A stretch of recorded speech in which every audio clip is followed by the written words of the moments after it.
O pesquisador Alexandre Machado, que é do grupo de imunologia de doenças virais da Fiocruz de Minas Gerais, é o meu convidado neste momento. Olá, doutor Alexandre, seja bem-vindo ao News Up Now aqui nos Estados Unidos, para falar de um assunto tão importante que é a pandemia no Brasil e falar sobre a vacina que, juntamente com outros pesquisadores, estão desenvolvendo para criar uma nova vacina para o coronavírus. É isso mesmo? Seja bem-vindo. Exatamente. Nós estamos utilizando uma tecnologia baseada no vírus influenza recombinante, carregando uma porção de uma proteína do SARS-CoV-2, a fim de fazer uma vacina bivalente capaz de proteger tanto contra a gripe quanto contra a Covid-19. E, na prática, como que esses estudos estão sendo realizados? Porque eu sei que estão sendo desenvolvidos em laboratório, depois tem uma outra trajetória a ser seguida. Então, nós estamos agora iniciando os estudos em camundongos, avaliando a capacidade tanto a segurança desses vírus, quanto a capacidade deles induzirem resposta imune tanto contra a influenza quanto contra a Covid. Então, nós estamos nessa fase que nós chamamos de testes pré-clínicos. E essa vacina, nessa fase pré-clínicos, são estudados também a questão da variante do vírus? Bom, nós testaremos futuramente contra a amostra original, mas seguramente sim, contra as variantes, sobretudo a variante brasileira, a P1. No ano que vem, ela vai começar a ser testada em humanos, é isso mesmo? Sim, nós acreditamos que no ano que vem, a depender dos resultados, nós possamos começar as primeiras fases de teste em humanos. Provavelmente talvez na segunda metade do ano que vem. Nós acreditamos, caso as coisas caminhem bem. Uma vacina gera em torno de 8 a 10 anos para ficar pronta, né? E vocês estão dizendo que ela pode ficar pronta em aproximadamente 3 anos. Isso de acordo com uma notícia publicada no site da Fiocruz de Minas Gerais, e também numa inovação, uma novidade, que é a questão de ter outros pesquisadores, cientistas, em uma única causa, porque isso também é algo novo, né? Exato. O nosso grupo ele é multidisciplinar e nós temos parceria com a FMG. Na verdade, o projeto é do CT Vacinas, que é uma fusão entre a Fiocruz Minas e a UFMG, e nós temos parceria com o Instituto Butantan, que é quem produz a vacina contra a gripe sazonal, e seria a instituição que produziria essa vacina para a distribuição no SUS. Então, nós acreditamos que com essa soma de esforços, nós poderemos reduzir o tempo necessário para a realização dos testes clínicos, desde que nós tenhamos o aporte financeiro necessário, porque são testes que custam milhões, né? Ao contrário do pré-clínico, que é relativamente bem mais barato, né? Ainda que os testes clínicos são muito mais caros. E durante esses 3 anos, doutor Alexandre, até chegarmos a uma conclusão desta vacina, o que você espera que vai acontecer durante esses 3 anos no Brasil? Bom, eu espero que nós tenhamos um cenário muito mais positivo, né, em termos de que haja um controle dessa pandemia, mas nós acreditamos que o coronavírus ele veio para ficar. Então, nós seremos obrigados a confrontá-lo da mesma forma que nós somos obrigados a confrontar a influenza todo ano. Então, daí a necessidade de novas estratégias vacinais, e lembrando que a nossa proposta é uma vacina 100% brasileira, desenvolvida com tecnologia nacional. Isso quer dizer que quando alguém for tomar a vacina da gripe, da influenza, você vê que essa vacina vai ter a dose também para o Covid, ou seja, que os brasileiros vão tomar essa vacina anualmente? Isso vai ser parte do dia a dia dos brasileiros? Isso vai depender do que o futuro nos reservar com relação ao coronavírus. É uma doença ainda nova, não é? Há um ano atrás, nós não imaginávamos que as variantes apareceriam tão rápido, né? Como essa P1, como a B117, são variantes que apareceram no mundo. Então, é uma corrida de gato e rato, né? Então, a gente vai estar sempre correndo atrás, tentando mitigar os problemas que o coronavírus já trouxe e que ainda poderá trazer para a gente. Doutor Alexandre, o Brasil está na marca de quase 1 milhão de casos e quase 200.085 mortes. É um número assustador, né? É apavorante, né? A gente não imaginava que poderíamos estar nessa situação em março deste ano, né? Quando aqui em Belo Horizonte, quando foi fechado o comércio no dia 19 de março, eu imaginava que agora, nesse ano a gente já estaria numa situação muito melhor, né? Daí a necessidade do isolamento social, né? De apressar a distribuição das vacinas já disponíveis, né, no mercado, para que nós voltemos a uma situação minimamente normal o mais rápido possível, né? Parece que está tão longe de acabar, né? Doutor Alexandre, qual o conselho que você daria à população brasileira neste momento? Mantenha o isolamento social, evitem aglomerações, usem máscaras e atendam as recomendações dos governos, dos governos tanto municipal, estadual e federal, no sentido de evitar mais a propagação do contágio, porque o sistema de saúde do Brasil entrou em colapso. É muito triste. E a rede de frente nesses hospitais estão sofrendo muito, né?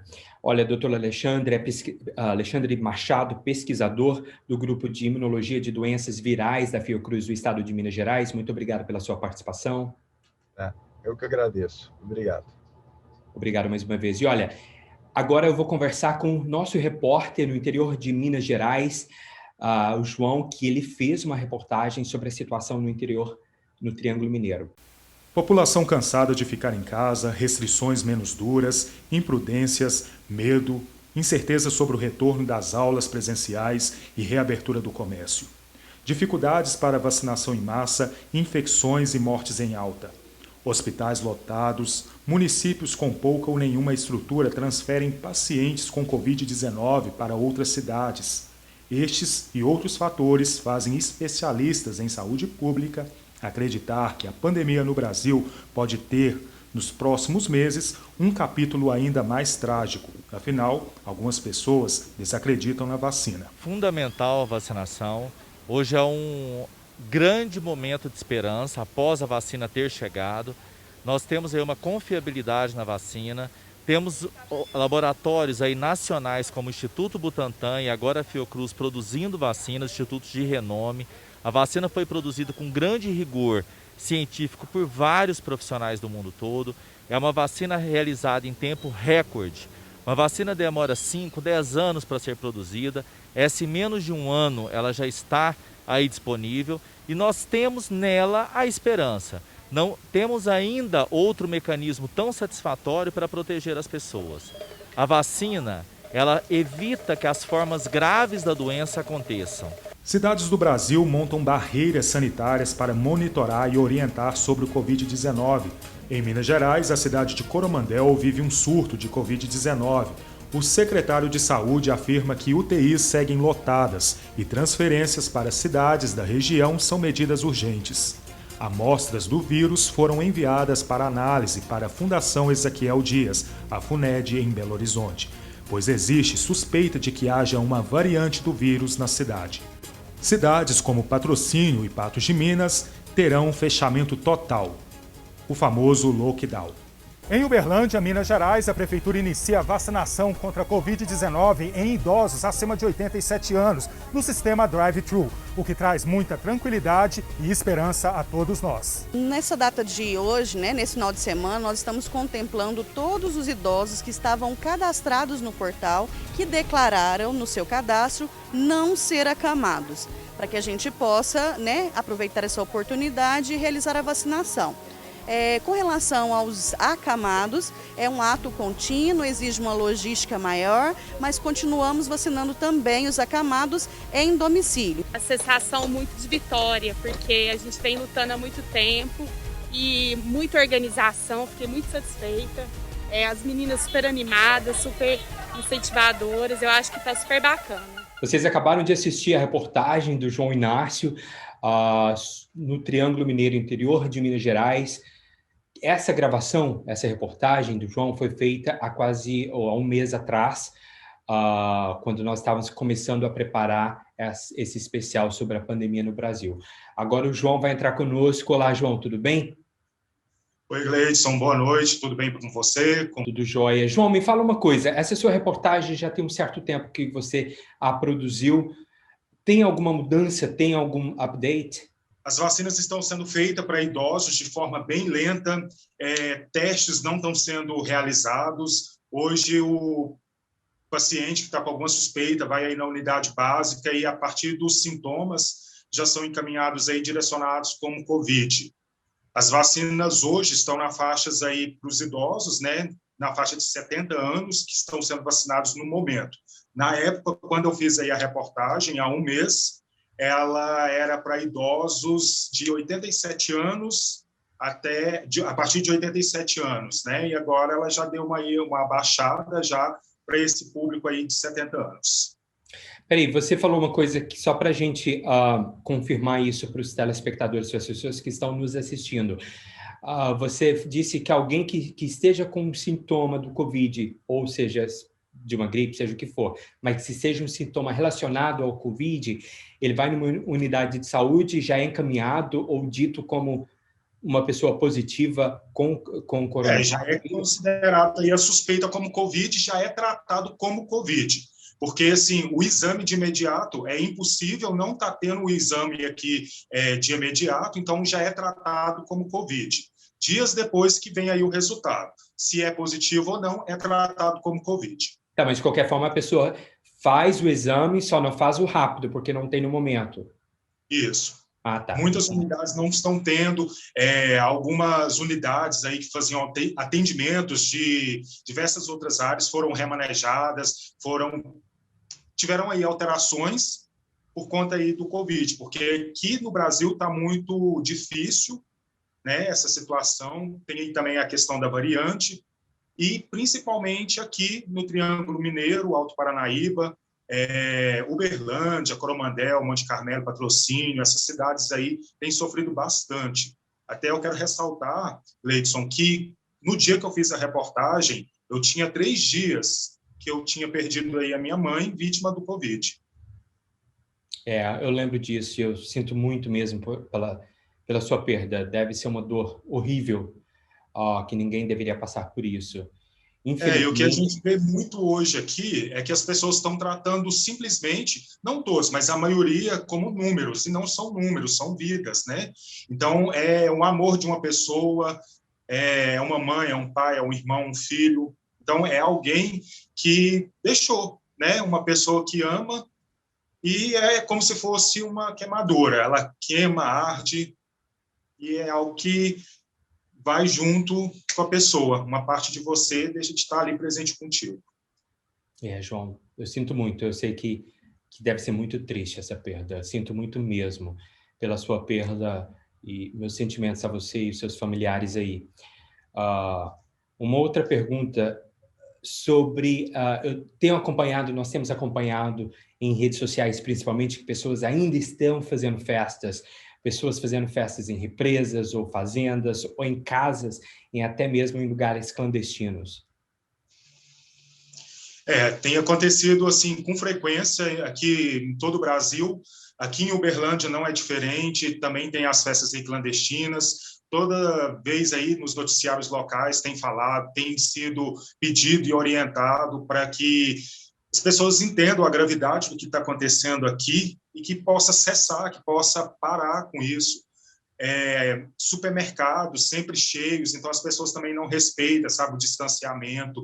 Tem algumas pessoas que não fazem o uso de máscaras, até mesmo porque o chefe do executivo aqui no Brasil, que é o presidente, ele também não dá o exemplo, ele faz aí as suas comitivas, as suas visitas, sem nenhuma preocupação. Ele teve aqui há 2 semanas em Uberlândia sem o uso da máscara, sabendo que aqui está numa zona roxa, que é um modo que o Estado colocou por conta da gravidade, onde tem aí toque de recolher. que se inicia às 8 da noite, vai até às 5 da manhã. Também está com a lei seca, que não é possível vender e nem ingerir bebidas alcoólicas, tudo para conter aí o vírus do Covid e também aí a possível variante, que também agora já foi confirmado que está presente aqui na cidade. A nossa produção recebeu alguns vídeos que estavam rolando na internet no mês passado e retrasado, do prefeito da cidade de Araguari, que é vizinho de Uberlândia, né? E nesses vídeos, o que as pessoas estão acompanhando aí agora nas imagens, revela que o prefeito de Araguari estava em uma festa, onde tem uma banda, dá para se fazer um zoom, eu vou pedir para o pessoal colocar uma foto aí, fazer um zoom de uma pessoa, um dos músicos, o que parece que ele está usando uma máscara. Bom, a nossa produção vasculhou e nós conseguimos constatar que esse vídeo, essa festa, foi realizada em dezembro de 2020, ou seja, durante a pandemia, né? Mesmo que em dezembro ainda a situação não estava tão caótica como está vivendo agora o Triângulo Mineiro, mas já estava dentro de uma pandemia. Nossa produção entrou em contato com o secretário de gabinete, Flávio Soares, que ele disse, abre aspas, não posso comentar sobre este assunto, fecha aspas. Bom, o nosso intuito aqui não é apontar dedo em ninguém, mas sim mostrar o que aconteceu, o que está acontecendo durante essa pandemia no Brasil. Né? E, mais uma vez, nós estendemos o espaço aqui ao prefeito de Araguari, que, pelo sinal, pelo que tudo nos indica, tem um lockdown que está sendo estendido na cidade, né? Ou seja, ele está atuando rigorosamente, creio eu, para combater o vírus, né? Agora, pelo que você está me falando, João, ainda falta fiscalização, né? Porque está ocorrendo festas. Sim, a fiscalização está assim escassa, está pouca, não está sendo efetiva, apenas medidas paliativas e muito restritivas, muito pequenas, sabe? Uma cobrança muito grande, alguns comerciantes estão aí também revoltados, porque também não têm conseguido renda, né? Então, uma situação bem caótica. Em relação também a mortes, uma vereadora, há cerca de um mês, ela também faleceu, vítima aí do Covid, que é a Drica protetora, ela resgatava animais de rua, e ela, infelizmente, também foi uma das vítimas aí do Covid. Ok. Oi, João, muito obrigado mais uma vez pela sua participação aqui conosco no News Up Now, e te cuida. Obrigado, Gleidson. E de Minas Gerais, agora nós vamos para Amazonas conversar com o pesquisador da Fiocruz Amazônia, Gesem Orellana. Olá, doutor, tudo bem? Seja bem-vindo ao News Up Now. Boa tarde, Gleidson, e a todos os ouvintes do News Up Now. Foi noticiado no mundo inteiro a falta de oxigênio, e hoje, agora, estamos falando da falta de insumos. Como que está a situação hoje aí? Olha, nesse momento, a situação em Manaus, e de uma forma geral no interior do Amazonas, ela está bem diferente do que nós tomamos conhecimento nos noticiários nacionais e internacionais em janeiro de 2021. Né? Nesse momento, nós temos uma redução importante, né, do consumo de oxigênio nos hospitais, principalmente, né, motivo, né, que gerou tanta preocupação e tanto apelo, né, inclusive internacional, por conta das mortes por asfixia dentro dos hospitais, mas atualmente a curva de contágio caiu drasticamente em Manaus, né, muito em função das medidas de distanciamento físico que foram obrigadas, né, a serem tomadas pelo governo do estado por parte da justiça, mas tem um detalhe importante, Gleidson. O cenário fora do estado do Amazonas é bastante desfavorável, e talvez Minas Gerais, Rio Grande do Sul e São Paulo sejam um dos exemplos mais dramáticos do Brasil. E Manaus, nesse momento, por mais que esteja com a epidemia desacelerando, hoje nós estamos com uma incidência de síndrome respiratória aguda grave próximo a 20 por 100 mil habitantes, ou seja, é um número muito alto, que é mais do que o dobro do que nós observamos no primeiro pico da segunda onda de contágio e mortalidade por Covid-19 em Manaus, mais ou menos em outubro de 2020. Em outubro de 2020, esse mesmo indicador de incidência de síndrome respiratória aguda grave, que já estava gerando preocupação por parte das autoridades sanitárias, da população, era menos do que 10 para 100 mil habitantes. E hoje, com todas as flexibilizações que já foram feitas pelo governo do estado em menos de 30 dias, nós estamos com uma incidência muito maior do que nós observamos no primeiro pico de outubro de 2020. Portanto, uma situação epidemiológica complicada dentro do estado do Amazonas e mais ainda fora do estado do Amazonas. E por que eu destaco isso? Porque o vírus ele circula, né, pelas estradas, ele circula pelas rodovias, pelos rios, pela via aérea. Então, se a situação está fora de controle na cidade vizinha, no estado vizinho, eu preciso ter precauções. E não é o que nós estamos vendo em Manaus. É muito provável, Gleidson, que daqui a umas 3 ou 4 semanas nós estejamos falando em retomada do crescimento do contágio e mortalidade por Covid-19 em Manaus. Precisamos esperar um pouco ainda para confirmar isso. Eu fiz um post nas algumas das minhas redes sociais e uma pessoa perguntou, a Eloá Melo, se a pessoa é assintomática, significa que o organismo dela recebeu e combateu o vírus? Isso é correto? Sendo assim,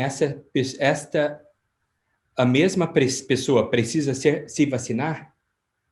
Olha, essa questão de ser assintomática é bastante relativa, né? Vamos lembrar que nós estamos falando de um coronavírus, tá? Então, existe a possibilidade, Gleidson, e poucas pessoas sabem disso, de que você tem um resultado falso negativo, né? Imagina que você vai fazer um teste rápido e você tem um anticorpo que acusa, por exemplo, IgG positivo. Isso não necessariamente significa que essa reação do teu sistema imunológico, né, é uma reação específica ao SARS-CoV-2. Pode ser uma reação, uma memória a uma infecção prévia ao SARS-CoV-1, né? Inclusive, nós temos um estudo feito em Pelotas, né, um dos programas de epidemiologia mais sérios e mais elogiados da América Latina, em que no início da epidemia eles fizeram testes com amostras de sangue de gente de 2012, portanto, quando não existia, pelo menos a ciência não sabia, né, do SARS-CoV-2, e os resultados dos testes rápidos deram positivos ou reagentes. Portanto, são pessoas que tiveram um resultado falso negativo. Bom, essa é uma parte da resposta da internauta, né? A outra parte é que a pessoa assintomática, né, mesmo sendo uma infecção pelo coronavírus, ela precisa sim tomar a vacina, ela precisa continuar adotando as medidas para evitar a disseminação do coronavírus, principalmente uso de máscara e manutenção do distanciamento físico de pelo menos 1,5 metro ou 2. E falando sobre distanciamento físico, essa é a arma mais poderosa que nós temos no momento no Brasil? Sem nenhuma dúvida, sem nenhuma dúvida. Nós estamos falando de um vírus, né? Isso é muito bom que fique claro para a população, né? O vírus, ele não é uma ave, Gleidson. Ele não tem asas para sair de uma via respiratória para outra sozinho. Então, por mais que você precise, seja lá qual for o motivo, um motivo banal ou não, se você mantiver a distância de 2 metros, até de 3 metros, para ser mais rigoroso, né, de uma outra pessoa, muito dificilmente, mesmo você estando sintomático, ou o teu interlocutor estando sintomático, você vai conseguir fazer o vírus circular, né? Então, o distanciamento físico talvez seja até mais importante do que o uso de máscaras, né? E aí eu estou me referindo àquelas máscaras que têm baixíssima capacidade de filtragem, né? Ou então aquelas máscaras que são mal empregadas pela população, né? Então, o distanciamento físico, Gleidson, respondendo à pergunta, finalmente, sem dúvida, é talvez uma das melhores e mais eficazes armas que nós temos no momento para lidar com o novo coronavírus. E só para ficar claro, quando o assunto é máscara, aqui nos Estados Unidos mesmo, nós vemos pelas ruas, é bem notável que algumas pessoas usam um echarpe aqui para tampar a boca e o nariz, às vezes uma bandana, eles usam como se fosse uma máscara. Eu já vi pessoas que fabricam as suas máscaras em casa. Essas máscaras são eficazes?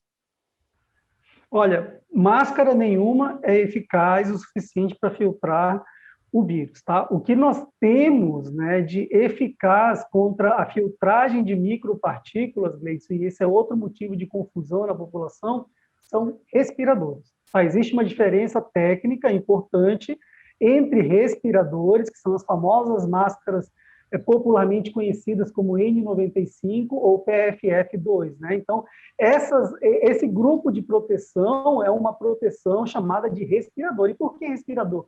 o que ele faz, quando você coloca ele no seu rosto, ela cria um microambiente no entorno da sua face, né, que não permite nem a entrada do ar externo e nem a saída da sua inspiração e da sua respiração. Então, essa é a única estratégia que eu tenho para filtrar e para me proteger do coronavírus. Os outros mecanismos, eles são barreiras físicas, basicamente.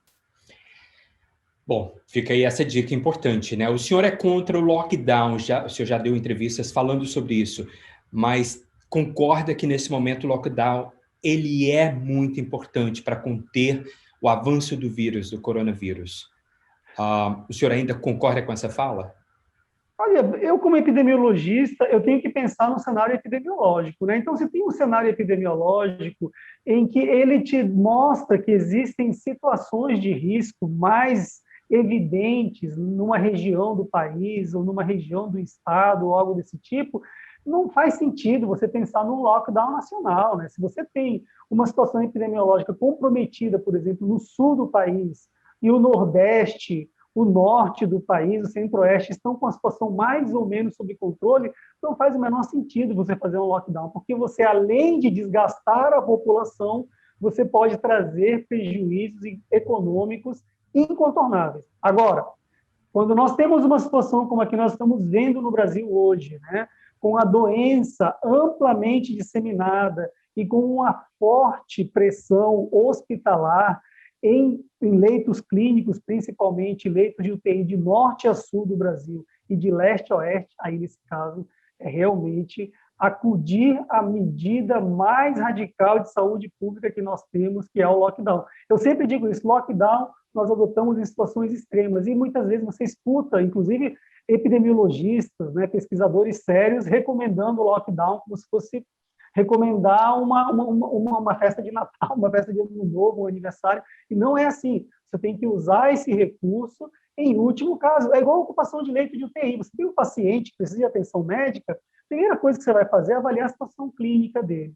Se ele precisa de internação, ele vai se internar. Se ele precisa de cuidados intermediários, ele vai para os cuidados intermediários. Se ele precisa de terapia intensiva, ele vai para a terapia intensiva. Não é assim. Eu não posso pegar um paciente na rua e levar para a UTI direto. E é, infelizmente, o que a maioria das pessoas que não conhece o recurso, o mecanismo lockdown, faz isso. Banaliza o termo e acaba criando uma barreira, inclusive, entre a população e medidas sanitárias que hoje, nesse momento, infelizmente, e eu digo infelizmente porque isso causa muito constrangimento para a população e prejuízos à economia, né? Nesses momentos que é necessário, a população não consegue mais nem ouvir falar em lockdown, porque falaram tanto que a gente já nem quer mais saber de lockdown. Então, isso é um problema muito sério, Gleison.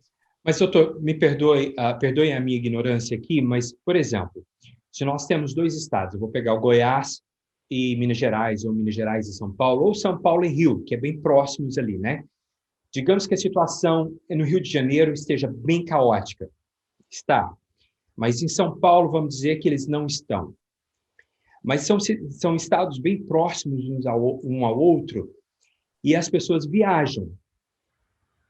Como que fica essa questão do vírus que viaja?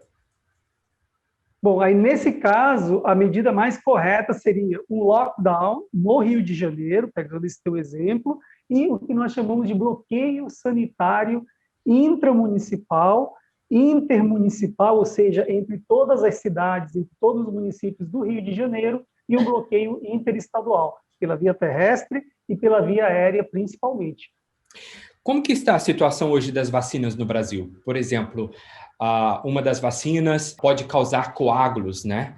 Tem alguns efeitos, né, adversos que são esperados para qualquer insumo farmacológico, né? Então, se você comprar, por exemplo, uma dipirona hoje na farmácia, você vai ver que existe uma lista enorme de efeitos colaterais, desde moderados até efeitos mais graves, né? Então, qualquer medicação vai acontecer isso. O que nós temos que fazer nesse momento, Gleison, é pesar os prejuízos e os benefícios. Portanto, se eu tenho uma pessoa, digamos que existe uma relação causal, isso é muito importante que fique claro, tá, Gleison?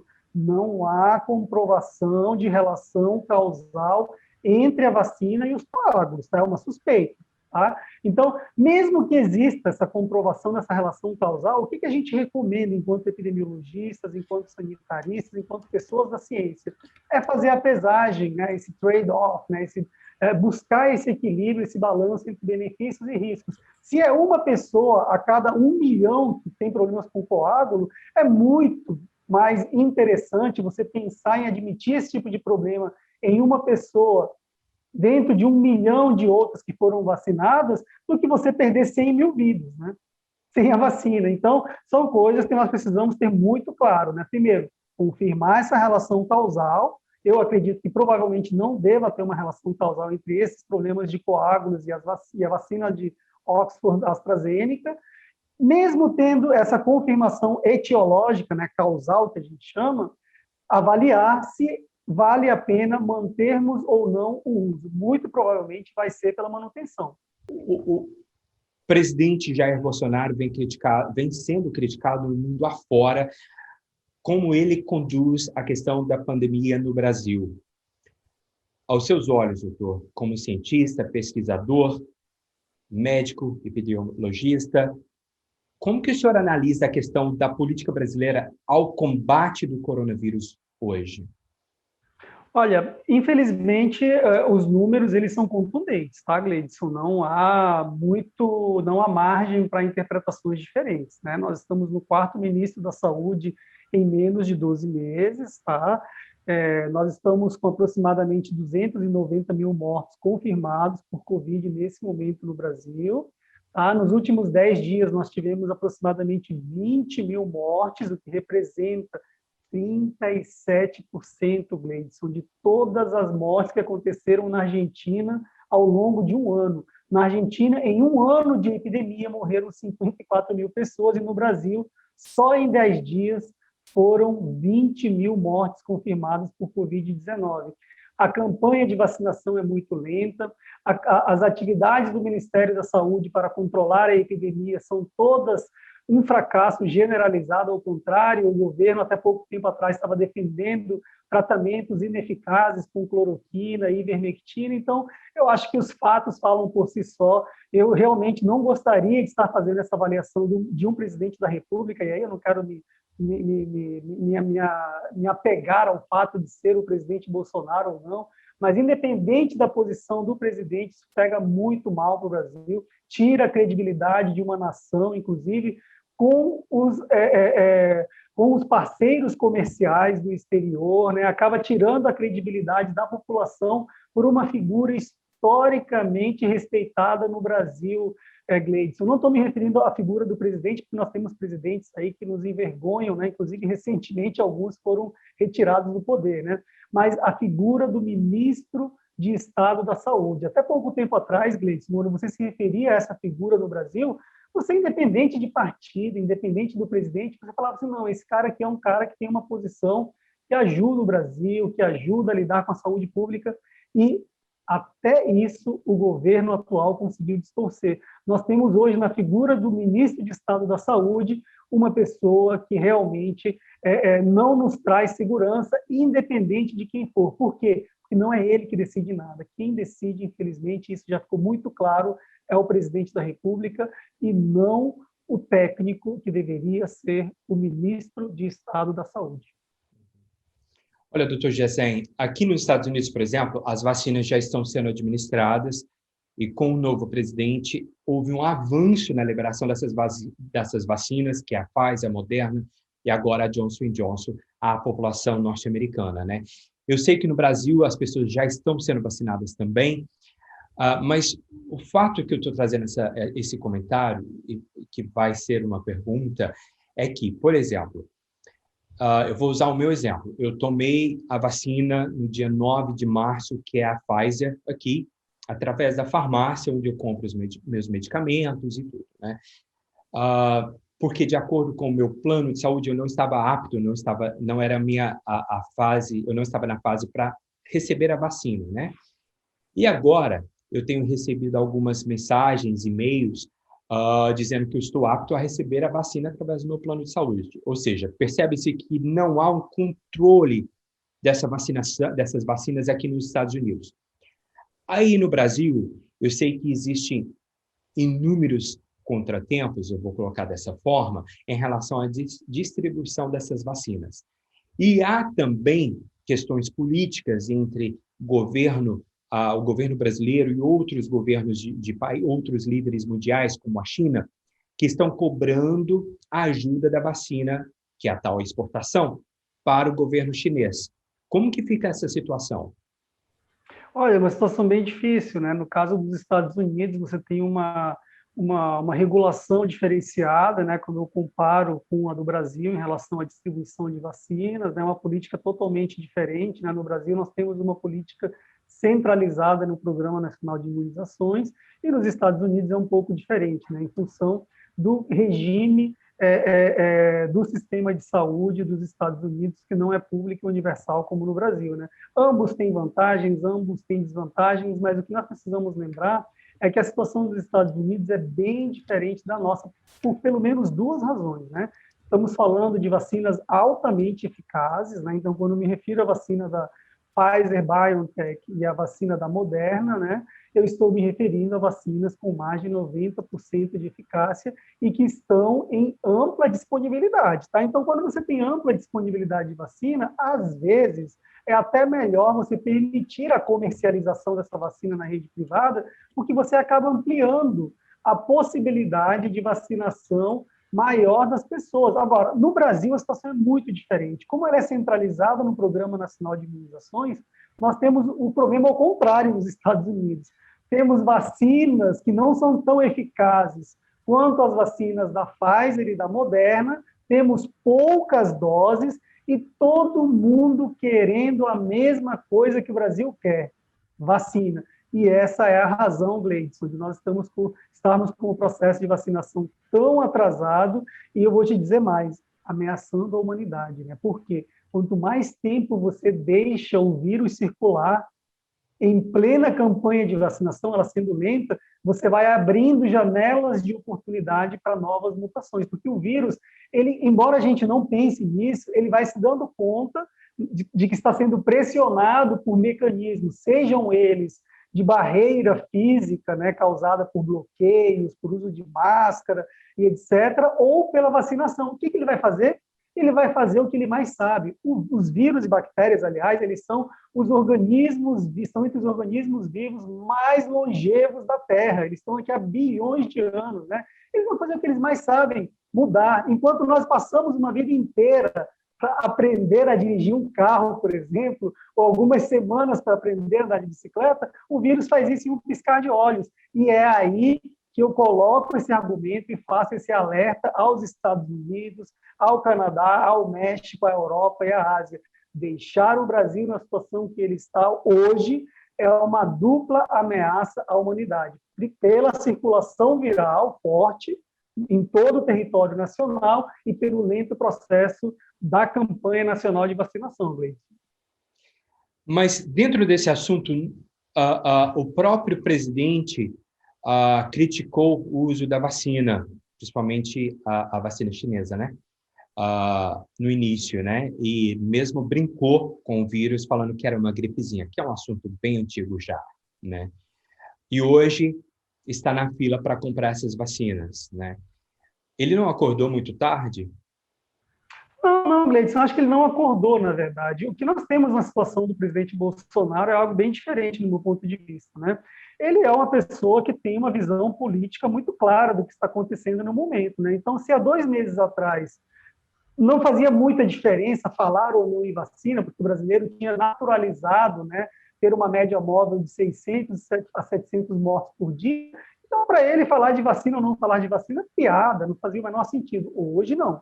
Hoje a situação virou. Hoje essa média móvel saiu de 600, 700 por dia para quase 3 mil. E hoje o presidente Bolsonaro está com a popularidade despencando, inclusive com uma quantidade mensurada por institutos de pesquisa que desaprovam, que o culpam pela epidemia majoritariamente no Brasil. Então, nesse tipo de cenário, ele, de maneira tecnicamente falando, oportunista do ponto de vista político, ele adere às vacinas, daqui a pouco ele vai defender o uso de máscaras, não porque ele se preocupe com um projeto de nação, mas porque ele tem um projeto pessoal de poder, que é a reeleição em 2022. Uhum.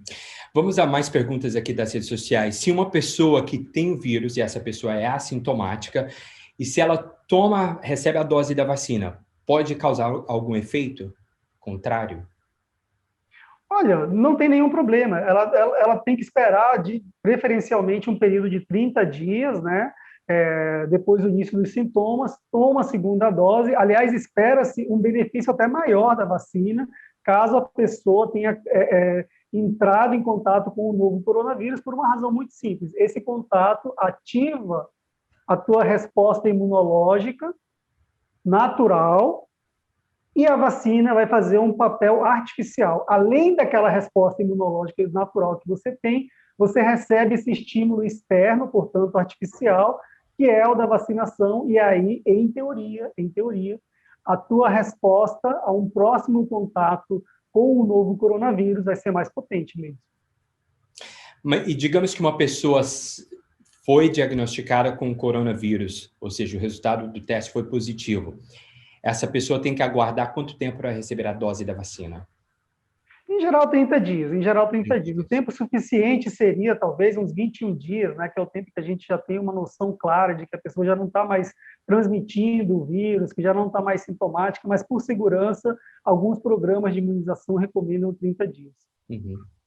Eu sei que existem casos aqui nos Estados Unidos e também no Brasil de pessoas que contraíram o vírus no passado e depois novamente contraíram o coronavírus, né? Mas só que isso não acontece tanto. Por quê, doutor? Olha, na realidade, eu não sei se isso não acontece tanto, Cleidson. O caso de Manaus, ele é muito emblemático, né?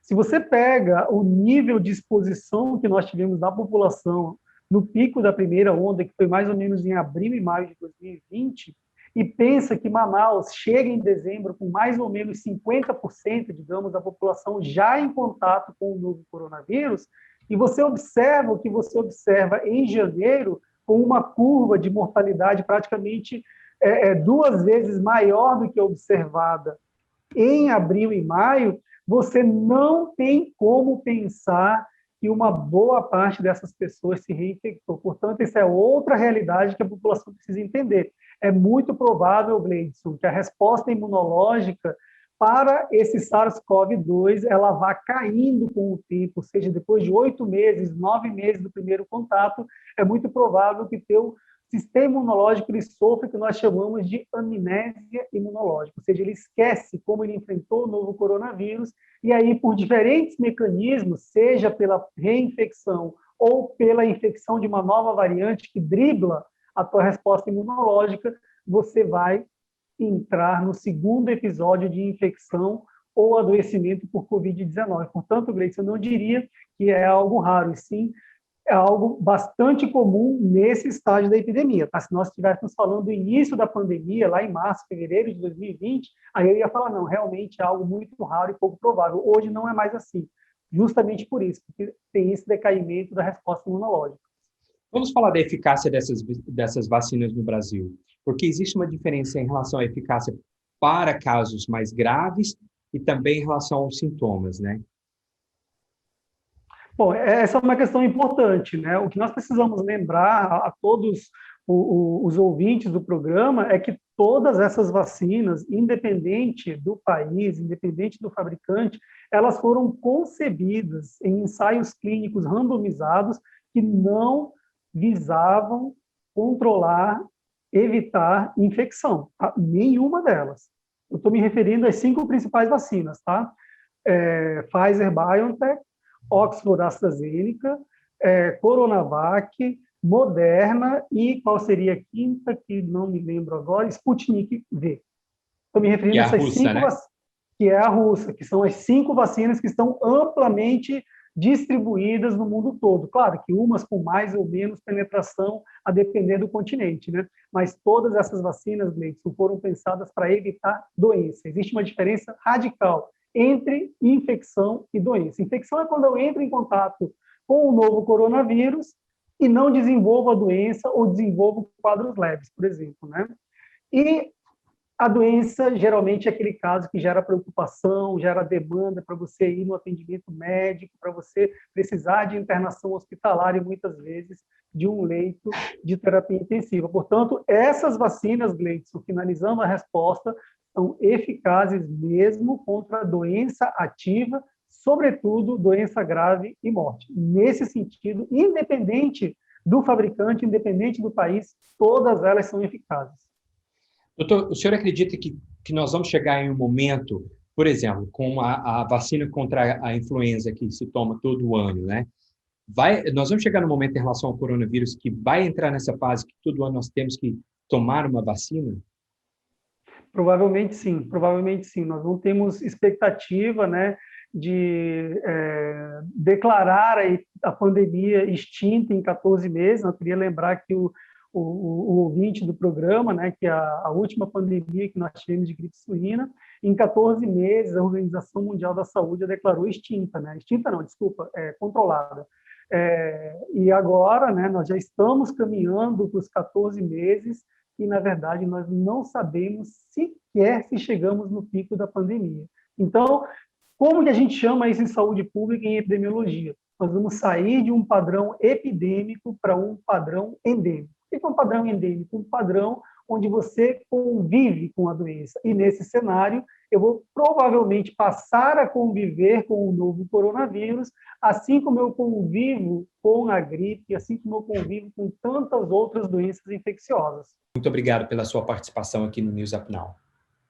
Eu que agradeço a todos os ouvintes do News Up Now. Estamos à disposição para o que for necessário. Um abraço. Em recente visita ao estado da Califórnia, aqui nos Estados Unidos, o defensor público do estado do Amazonas, Rodolfo Lobo, esteve em nosso estúdio e nós conversamos com ele sobre a situação da pandemia em Manaus. A Constituição Federal ela estabelece que é dever de todos os órgãos. Então, tanto Prefeitura de Manaus, Prefeituras dos municípios, Governo do Estado e Governo Federal são responsáveis pelo direito à saúde. Então, todos poderiam, a cada um na sua alçada e com o que pode, trazer e mudar essa situação. E nós percebemos, então, a necessidade de uma logística e de uma atuação conjunta desses três órgãos para que não volte a ocorrer o que aconteceu no início de janeiro no estado do Amazonas. Há um medo muito grande, tanto da população quanto de hospitais públicos e particulares, de que haja uma falta de oxigênio novamente. E nós temos que ressaltar ainda a situação do interior do Amazonas, já que para se chegar a Manaus, a capital, as pessoas têm que percorrer diversas horas de lancha ou ainda diversas horas de avião. Então, a população do interior, interiores que não possuem UTIs, estão desassistidas. É importante a gente lembrar da falta de infraestrutura. A questão da saúde no norte e no nordeste do Brasil, a ausência de leitos, a ausência de oxigênio, é uma questão estrutural que vem passando por diversos governos. Então se percebe aqui, nesse caso específico da pandemia de coronavírus, uma consequência da falta de investimento e de estrutura em saúde no Brasil. Que nós possamos retomar as nossas atividades normais do dia a dia o mais rápido possível. Eu, sinceramente, particularmente acredito que isso não vai acontecer esse ano, nem tampouco no primeiro semestre de 2022. Mas, de qualquer forma, muito obrigado pela sua participação aqui no News Up Now.